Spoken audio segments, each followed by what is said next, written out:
చెప్తున్నారు. అంబేద్కర్ గారు రాశారు, ఒక క్రైస్తవుడు, ఇది చాలా చాలా విలువైందండి. ఒక క్రైస్తవుడు అంబేద్కర్ రాస్తున్నారు, ఒక క్రైస్తవుడు చేసిన సేవ ఈ దేశానికి ఏ మతంలో ఉన్నవాడు చేయలేడు. ఎందుకు చేయలేడంటే చాలా లాజిక్ చెప్పాడు ఆయన.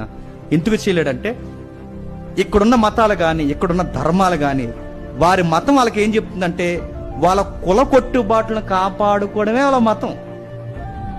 వాళ్ళ కులాన్ని గొప్పగా కాపాడుకోవడమే మతం అయితే ఎదుటి కులాన్ని ఎలా కాపాడగలడు వాడు? కాబట్టి క్రైస్తవుడికి మాత్రమే కులం లేదు.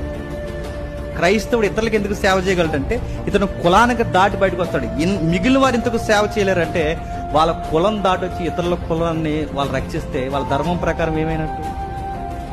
తప్పు చేసినట్టు, ధర్మ విరుద్ధమైన పని చేసినట్టు. అందుకే క్రైస్తవుడు తప్ప సమాజ సేవ ఎవడో చేయలేడని అంబేద్కర్ ప్రసంగ రచన వాల్యూమ్ 1 వాల్యూమ్ 66 లో రాసే విషయాలు.